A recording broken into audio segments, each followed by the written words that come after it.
Subscribe करिए हमारे channel target UP TET CTET को और बेल आइकन को दबाइए। हेलो फ्रेंड्स, मैं रेनू स्वागत करती हूँ आप सभी भावी अध्यापक एवं अध्यापिकाओं का आपके अपने channel target UP TET CTET में। दोस्तों, आज की इस वीडियो में हम आपके पूरे हिंदी विषय का सिलेबस इसी एक वीडियो में खत्म करेंगे।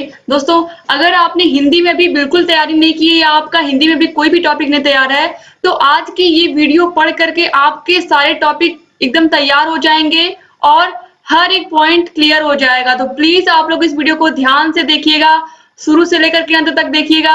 आप लोगों को पता है कि इस सीरीज में मैंने आप लोग के फर्स्ट पेपर वर्तमान भारतीय समाज एवं प्रारंभिक शिक्षा, सेकेंड पेपर प्रारंभिक शिक्षा के नवीन प्रयास, थर्ड पेपर साइंस, इसके अलावा जो आपका पांचवा पेपर है सामाजिक अध्ययन, इन सभी के पूरा एक ही वीडियो में इन सभी का मैंने पूरा सिलेबस कंप्लीट करवाया है। एक एक वीडियो मैंने सभी का बनाया है और आप सभी लोगों ने उन सभी वीडियोस को बहुत बहुत पसंद किया है और बहुत अच्छे से कमेंट्स किए हैं। तो दोस्तों, आज इस वीडियो में हम पूरा हिंदी आप लोगों का कवर करेंगे और मैंने ये पूरा हैंड रिटन नोट्स बनाया है सिर्फ और सिर्फ आप लोगों के लिए।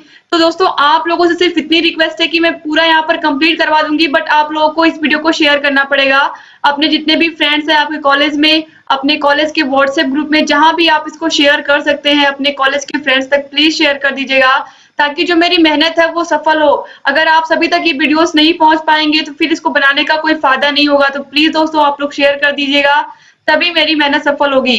तो चलिए स्टार्ट करते हैं हम हिंदी विषय को। हिंदी विषय में दोस्तों जो बहुत बहुत इंपॉर्टेंट क्वेश्चन है वो है कहानी किसे कहते हैं, कहानी का क्या महत्व है, कहानी के क्या उद्देश्य होते हैं। आप सभी लोगों को पता है, अगर हम बच्चों से कोई भी काम करवाना चाहें या छोटे बच्चों की बात करें, हम उनको कोई अच्छी सीख देनी हो या फिर उन्हें ये बताना हो कि कैसे कौन सी चीज सही है हमारे लिए, कौन सी चीज गलत है, तो सबसे अच्छी चीजें क्या है उनके लिए? कहानियां। क्योंकि कहानियां बच्चे बहुत ध्यान से सुनते हैं और कहानियों से उन्हें बहुत प्रेरणा भी मिलती है। और कहानियां हमारे परिवार में भी पता है आप लोगों को सुनाई जाती हैं। हमारे परिवार में हमारे दादी बाबा, हमारे माता पिता से ही हमें बचपन से ही कहानियां सुनने को मिलती हैं और जब हम स्कूल में जाते हैं तो टीचर्स भी कहानियां सुनाते हैं और कहानियों के माध्यम से हमें बहुत सारा ज्ञान मिलता है। तो जो कहानियां हैं उनका हमारे जीवन में बहुत विशेष स्थान है। तो यहाँ पर आप देखिए, भाषा शिक्षण में कहानी का अत्यधिक महत्व है तथा कहानी गद्य साहित्य की सबसे अधिक प्रिय विधा है। कहानियां मानव सभ्यता के आदिकाल से ही शिक्षा एवं मनोरंजन का साधन रही हैं। अतः कहानी कहने की परंपरा उतनी ही प्राचीन है जितना मानव जीवन। यानी कि जब से मानव जीवन की उत्पत्ति हुई है तब से आप मान के चलिए कि कहानियां शुरू हुई हैं।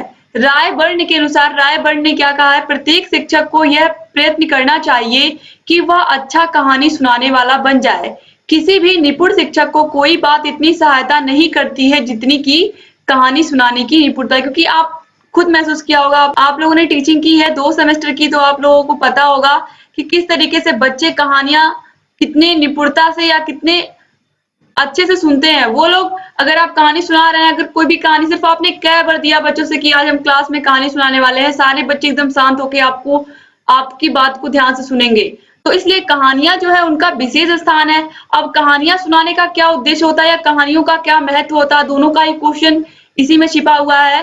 तो दोनों ही क्वेश्चन का आंसर आपको इसी में मिलेगा। तो देखिए, कहानी शिक्षण की क्या उद्देश्य होते हैं। कहानी शिक्षण के उद्देश्य सबसे पहले देखिए, छात्रों में विचार, कल्पना शक्ति तथा तर्क शक्ति को विकसित करना। यानी कि जो कहानियां होती हैं ये बच्चों के अंदर विचार करने की क्षमता, कल्पना शक्ति की क्षमता, तर्क करने की क्षमता, इन सभी को विकसित करती हैं। और यहाँ पर आप देखिए, छोटी और कठिन बातों को आसान बनाकर समझाना। यानी कि अगर आप कोई टॉपिक बता रहे हैं, बच्चों को समझ में नहीं आ रहा, आप बस उससे रिलेटेड कोई कहानी बना लीजिए। अगर उस कहानी को आपने बच्चों को सुना दिया तो बच्चे बहुत बहुत ही मन से आपकी कहानी को सुनेंगे भी और उन्हें बहुत ही अच्छी लगेगी आपकी कहानी।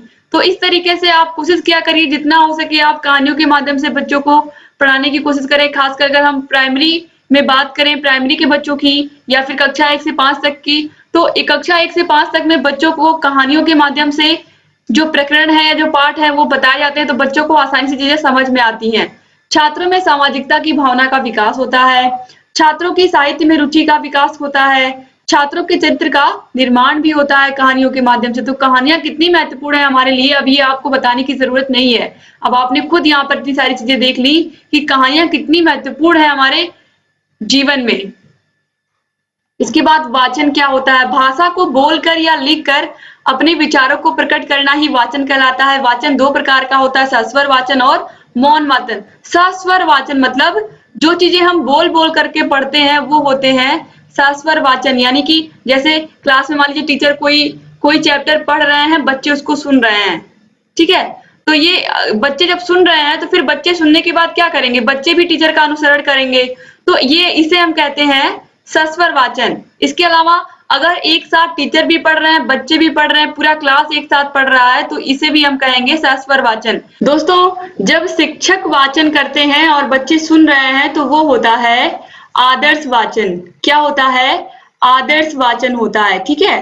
तो ये आदर्श वाचन के अंतर्गत आता है। और जब बच्चे उनका अनुसरण करते हैं तो ये हो जाता है अनुकरण वाचन। तो ये आप याद रखिएगा।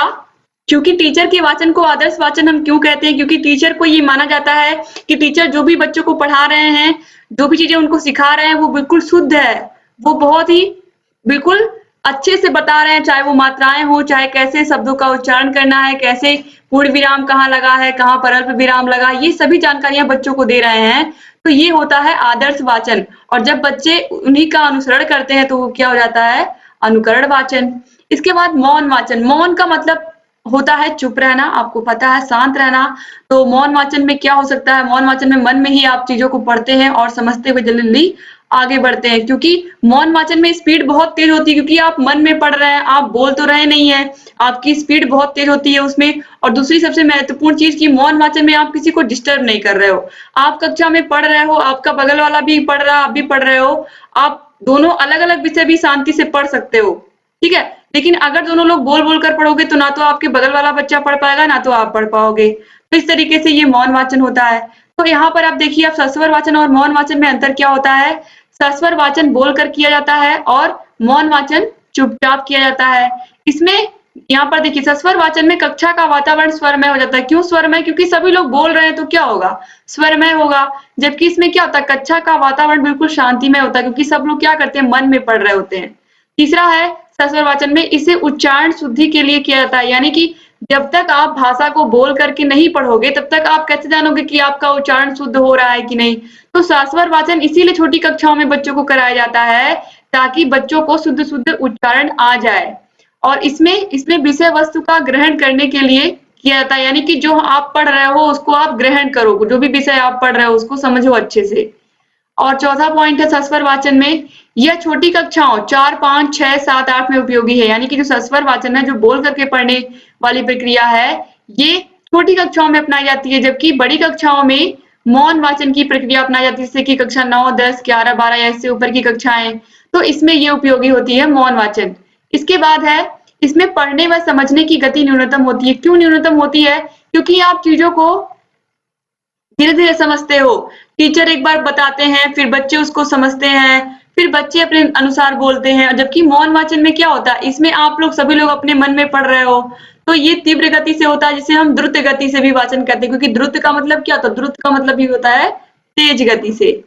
अब देखिए, हिंदी भाषा में मौन वाचन का क्या महत्व है। हर एक भाषा में मौन वाचन का बहुत महत्व है, क्योंकि आप मन में पढ़ रहे हो तो आप किसी को डिस्टर्ब नहीं करते हो और आपकी एनर्जी भी नहीं लॉस होती है। आपको पता है बोलने में एनर्जी भी लगती है, तो एनर्जी भी नहीं लॉस होती है। तो यहाँ पर आप देखिए मौन वाचन का क्या महत्व है। मौन वाचन का अर्थ है मन ही मन में वाचन करना या मन ही मन में पढ़ना। जब लिखित सामग्री को ओंठ हिलाए बिना आवाज किए हुए चुपचाप पढ़ते हैं, यानी कि बिना आवाज किए, बिना ओंठ हिलाए हम चुपचाप जो भी चीजें पढ़ रहे हैं उसे हम कहते हैं मौन वाचन। इसका महत्व निम्न प्रकार है। मौन वाचन में थकान कम होती है, क्योंकि आप बोलते नहीं हो, आप मन में पढ़ते हो, तो आपकी एनर्जी नहीं लॉस होती है।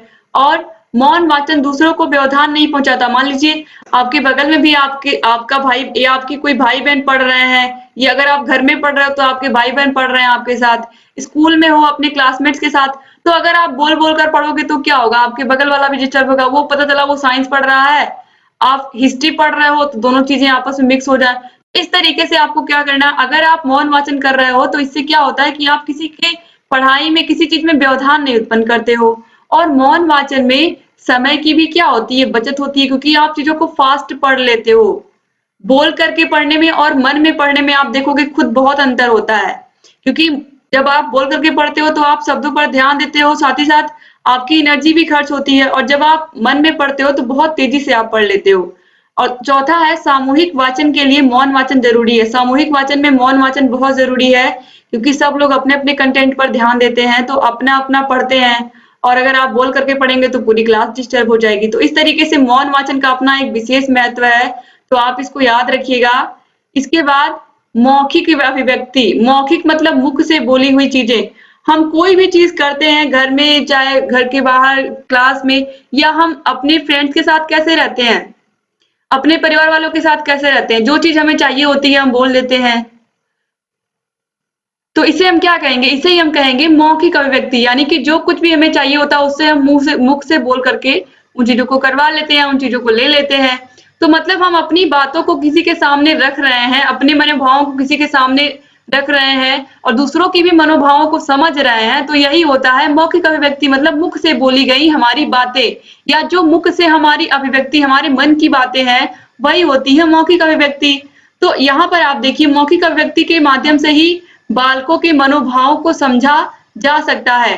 जन्म के समय भूख प्यास की इच्छा बच्चे रोकर मौखिक अभिव्यक्ति के रूप में प्रकट करते हैं। जैसे छोटा बच्चा होता है तो उसे कितनी समझ होती है, उसे भूख लगती है, प्यास लगती है तो वो रोने लगता है। इसका मतलब कि जो उसका रोना है वो उसकी मौखिक अभिव्यक्ति है। इसी प्रकार अब जब आप बड़े हो जाते हो तो आप बोल देते हो कि हमें ये चीज चाहिए, वो चीज चाहिए। तो इस तरीके से ये जो मौखिक अभिव्यक्ति है, आपको पता है लोग अपने विचारों को लिखित रूप में भी रखते हैं किताबों के माध्यम से, लेकिन लोग, बहुत सारे लोग अपनी बातों को मौखिक रूप से भी रखते हैं। जैसे कि मान लीजिए देश में कोई भी घटना होती है तो आप देखिए अलग अलग पार्टीज के लोग उस पर बयान जारी करते हैं। मतलब सब लोग, क्योंकि हमारे देश में क्या है, सभी लोगों को बोलने की आजादी है, सभी को व्यक्ति की आजादी है, अपनी अपनी बात को रखने का सभी के पास अधिकार है। इसका मतलब सभी को मौखिक अभिव्यक्ति की आजादी है हमारे देश में। तो इस तरीके से जो मौखिक अभिव्यक्ति होती है, इससे क्या होता है, हम अपने विचारों को दूसरों के सामने अच्छे से रख सकते हैं, अपनी बातों को समझा सकते हैं। अब मौखिक अभिव्यक्ति आप देखिए वाद विवाद प्रतियोगिता से भी बच्चों को कराए जाते हैं। वाद विवाद प्रतियोगिता स्कूल में कराई जाती है, कविता पाठ कराया जाता है। क्यों? ताकि बच्चों की मौखिक अभिव्यक्ति हो और बच्चे अपनी बातों को दूसरों के सामने रख पाए बिना किसी हिचकिचाहट के, बिना किसी शर्माहट के। क्योंकि कई बार होता है कि बच्चे शर्माने लगते हैं, अपनी बातों को अच्छे से कह नहीं पाते हैं। तो ये जो हिचकिचाहट है, इसको खत्म करने के लिए ही मौखिक अभिव्यक्ति बच्चों से कराई जाती है। चाहे वो भाषण प्रतियोगिता हो, चाहे कहानी पाठ हो, चाहे दोहा प्रतियोगिता हो, चित्र पठन प्रतियोगिता हो। तो ये सभी प्रतियोगिताएं इसीलिए कराई जाती है ताकि बच्चे अपने अंदर की झिझक को छोड़ करके अपने मनोभावों को सभी के सामने व्यक्त कर सकें। अब देखिए मौखिक अभिव्यक्ति को आसानी से समझा जा सकता है। बच्चों को मौखिक अभिव्यक्ति का अवसर देना चाहिए। बच्चों को मौखिक अभिव्यक्ति का अवसर पूरा देना चाहिए ताकि उनके मन में कोई चीज ना रहे और वो अपनी बातों को सभी के सामने अच्छे से रख पाए।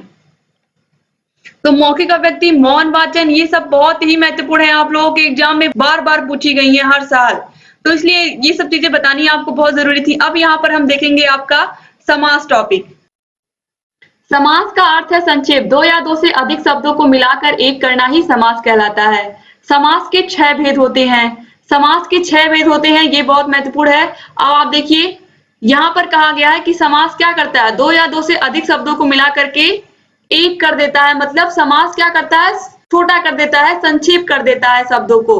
तो यहाँ पर हम देखेंगे सबसे पहले अव्ययी भाव। अव्ययी भाव समास, जिस समास का प्रथम पद प्रधान और अव्यय होता है वह अव्ययी भाव समास कहलाता है। जैसे कि प्रतिदिन, भरपेट, आमरण, बेशक, रातों रात, ये सभी क्या है, अव्ययी भाव समास के एग्जाम्पल है। इसके अलावा यथासंभव भी है अव्ययी भाव समास का एग्जाम्पल।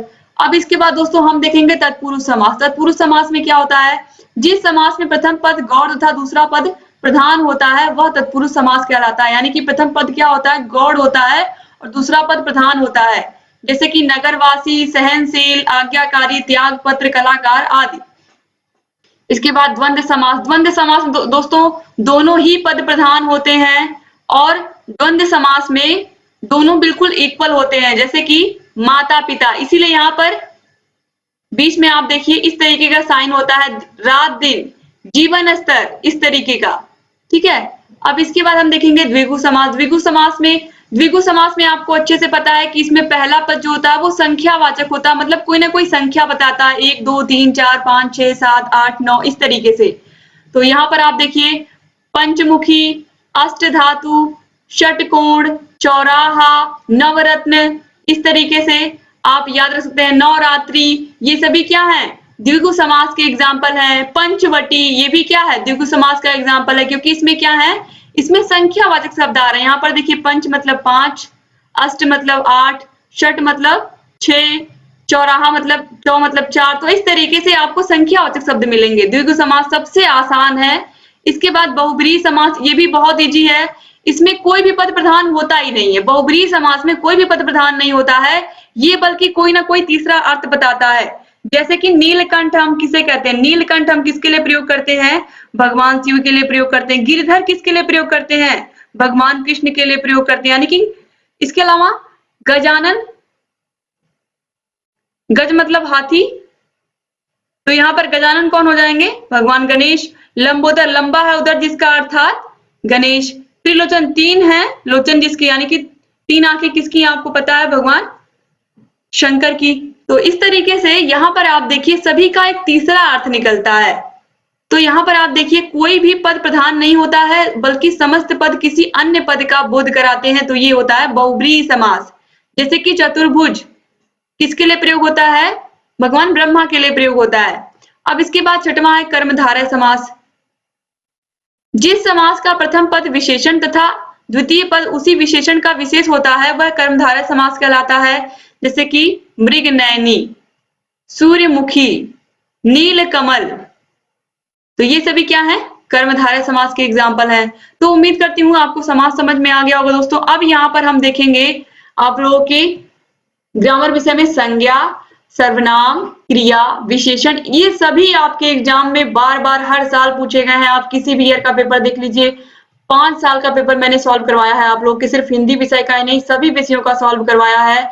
आप लोगों को ये बहुत अच्छे से पता है कि मैंने हर एक विषय को हैंड रिटन नोट्स के माध्यम से आप लोगों को पढ़ाया है। हर एक विषय का राजन सीरीज, पवन सीरीज पूरा कराया है। हर एक विषय का प्रीवियस ईयर क्वेश्चन पेपर 5 साल का करवाया है। तो दोस्तों इतनी तैयारी हमने करवा दी है आप लोगों को। अगर आप इतनी तैयारी कर लेते तो आपकी बेस्ट तैयारी हो जाएगी और आप एग्जाम में बेस्ट स्कोर करके आएंगे। और यहाँ पर आपको पूरा सिलेबस ही हम एक एक वीडियो में करवा दे रहे हैं, तो इससे अच्छा और क्या हो सकता है। अगर आपने इन वीडियोस को देख लिया तो आपका पूरा पेपर रिवाइज हो जाएगा और पूरे चैप्टर आपके दोहरा उठेंगे और आपकी तैयारी बहुत बहुत अच्छी हो जाएगी।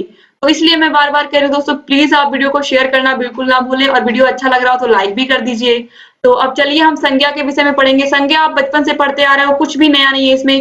किसी भी व्यक्ति, वस्तु या स्थान के नाम को क्या कहते हैं, हम संज्ञा कहते हैं। तो इस तरीके से ये हो गया।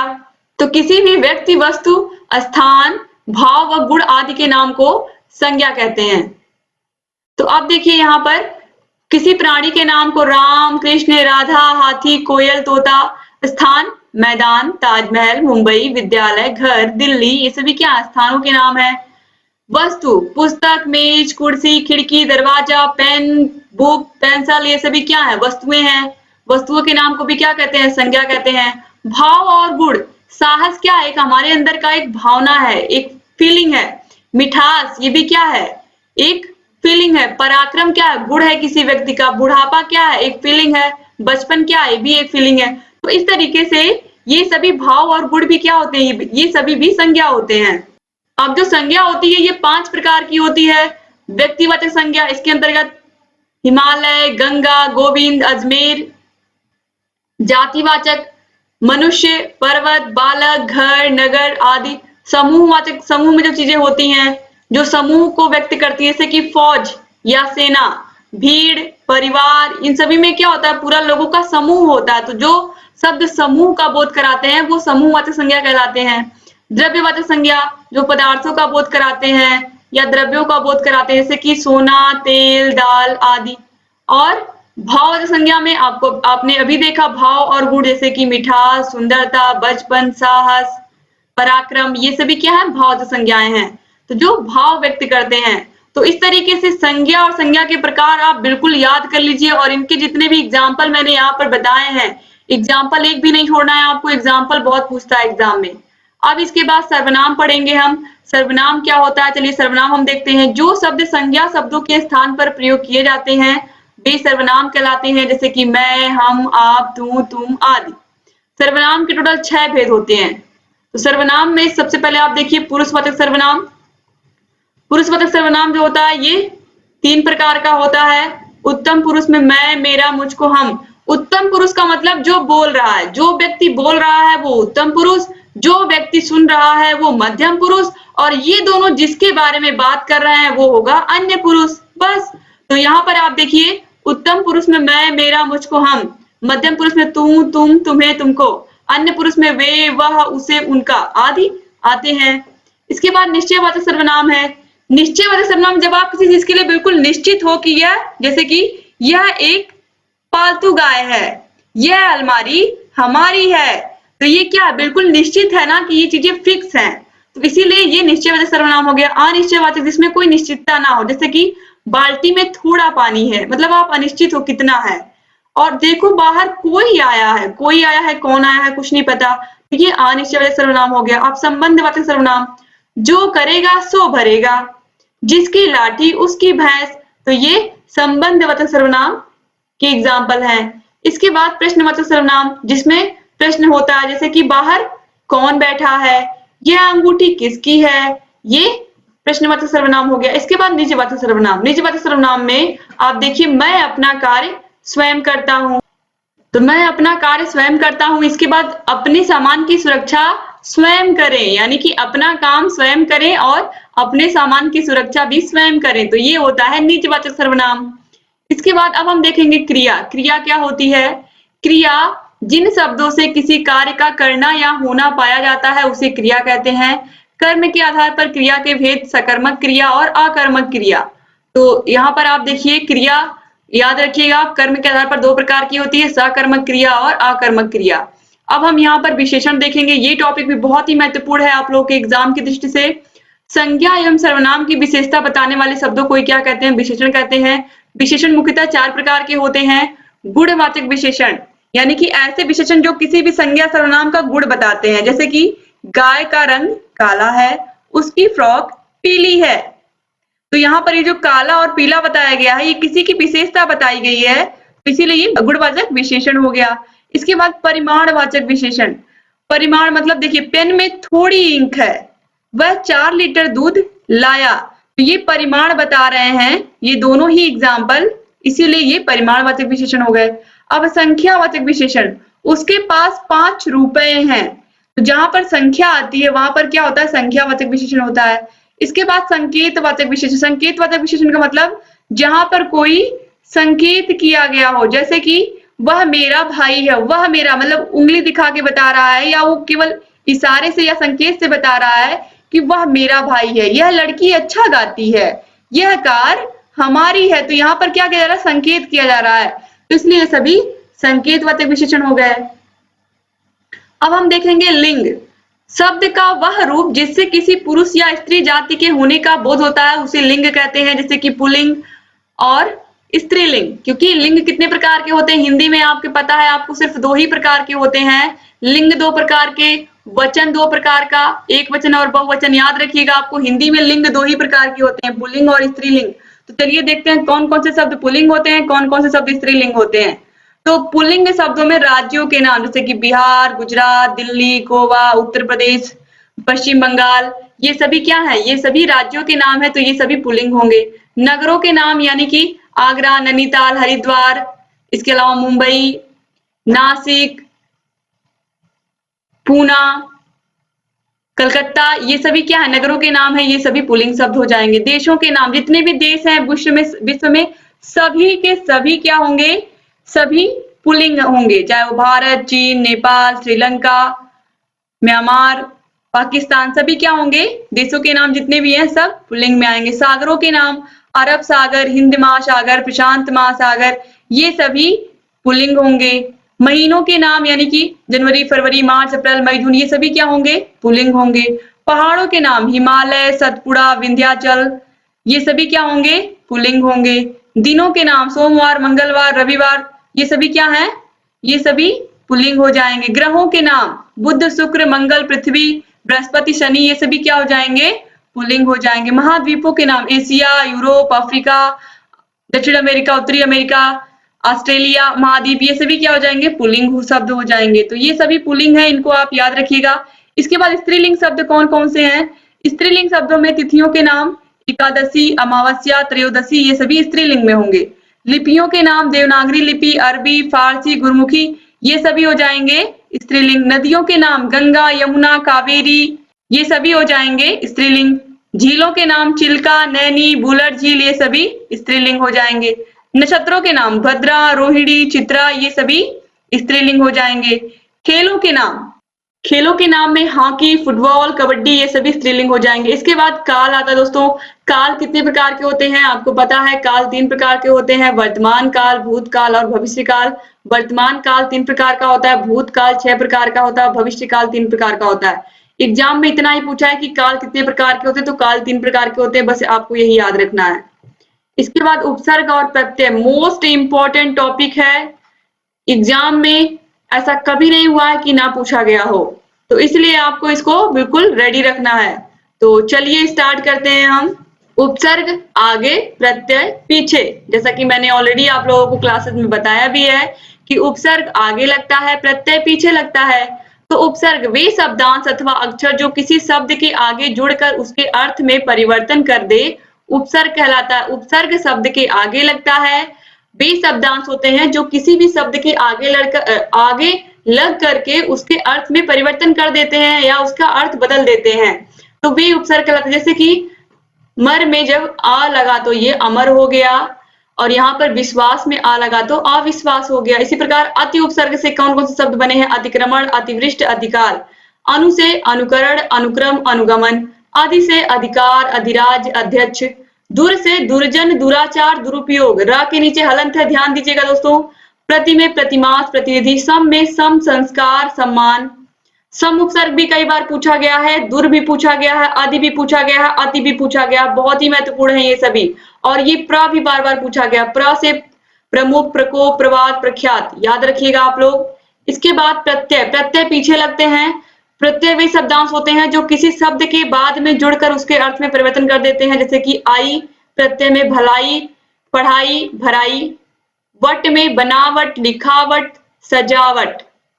इसके बाद हट में घबराहट, बुलाहट, अकुलाहट। ता में मित्रता, कविता, मधुरता, सुंदरता। त्व में महत्व, कवित्व, गुरुत्व, बंधुत्व। पन में बचपन, भोलापन, पागलपन।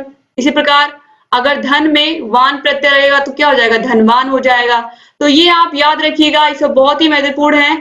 अब दोस्तों इसके बाद हम लास्ट टॉपिक देखेंगे और ये भी बहुत ही महत्वपूर्ण है आपके एग्जाम की दृष्टि से। हिंदी में जितने भी विराम चिन्ह हैं, पूर्ण विराम तो आपको अच्छे से पता है, एक लाइन होती है, और जैसे कि जब पूरा सेंटेंस कंप्लीट होता है, जब पूरा वाक्य कंप्लीट होता है तो हम पूर्ण विराम का चिन्ह लगाते हैं। राम विद्यालय जाता है, पूर्ण विराम। वह समय से घर आता है, फिर पूर्ण विराम। समय से घर आकर अपने सभी कामों को पूरा करता है, फिर पूर्ण विराम। वह समय से खेलने जाता है, वह क्रिकेट खेलता है, फिर पूर्ण विराम। इस तरीके से आप देखोगे जब पूरा सेंटेंस कंप्लीट होता है तो उसके बाद क्या लगता है, पूर्ण विराम। हिंदी में आपको पता है। फिर अल्प विराम, जब थोड़ा सा, बहुत थोड़ा रुकना होता है, जैसे कि राम, कामा, श्याम और कमला खेलते हैं, तो राम यहाँ पर अल्प विराम, श्याम और कमला खेलते हैं। इसी प्रकार राम, श्याम, राम कौमा श्याम कौमा मोहन सभी अच्छे मित्र हैं। इस तरीके से भी आप लिख सकते हैं। तो यहाँ पर ये जो कम समय के लिए रुकते हैं ये हो जाएगा अल्प विराम का चिन्ह। अब अर्ध विराम। अर्ध विराम में यहाँ पर आप देखिए एक, इस अल्प विराम के ऊपर एक जब हम बिंदु लगा देंगे तो ये अर्ध विराम हो जाएगा। जैसे कि स्वतंत्रता आंदोलन से देश में क्रांति की लहर दौड़ गई, भला स्वतंत्र कौन नहीं रहना चाहता है।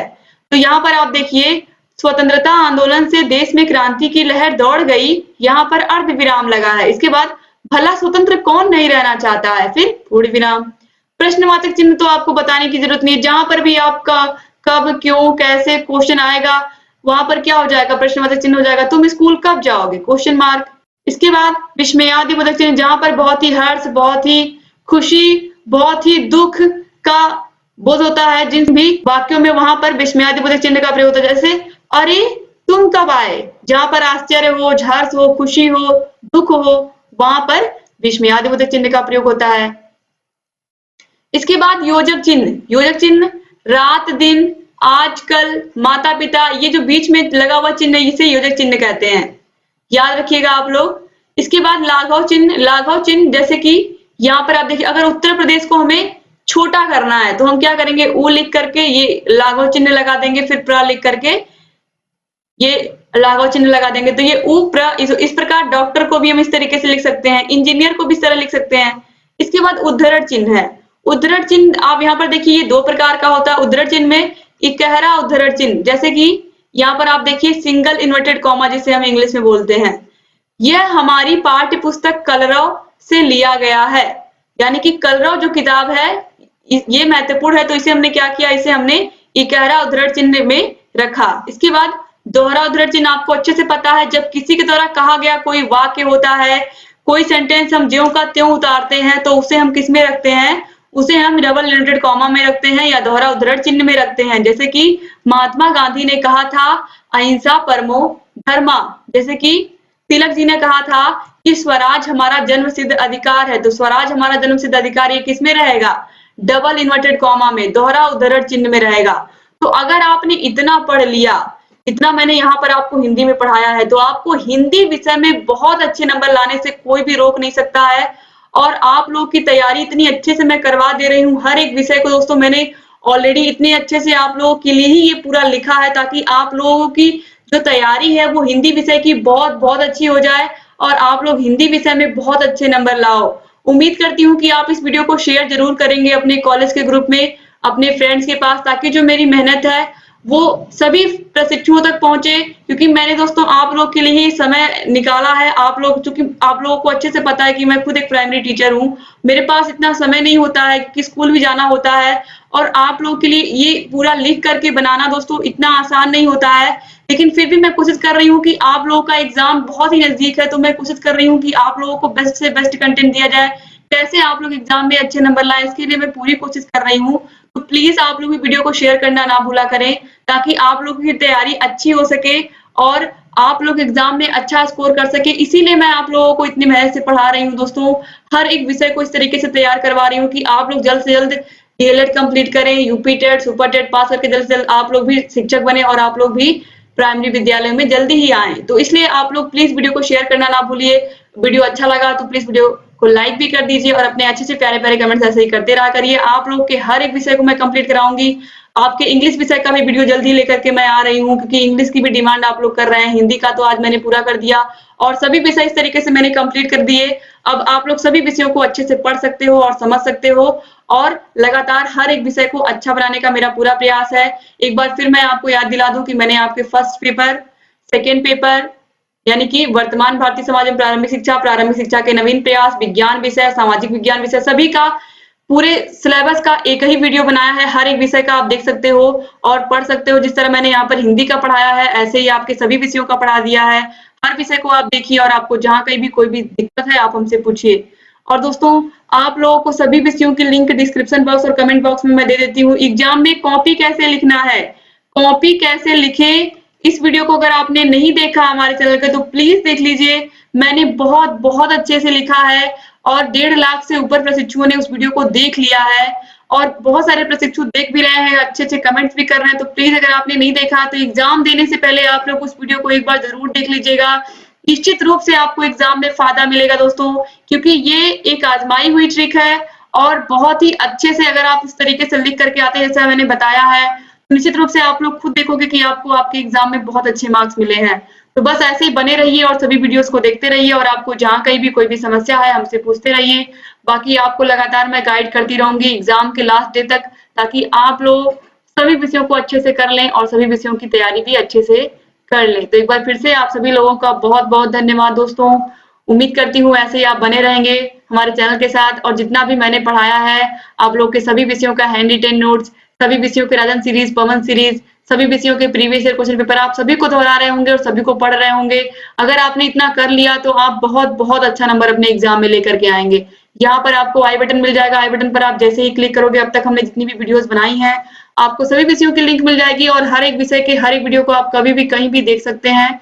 तो एक बार फिर से आप सभी का बहुत बहुत धन्यवाद दोस्तों। मिलते हैं नेक्स्ट वीडियो में, तब तक अपना ख्याल रखिएगा, अपने परिवार का ख्याल रखिएगा और ऐसे हमारे चैनल से बने रहिएगा। जय हिंद।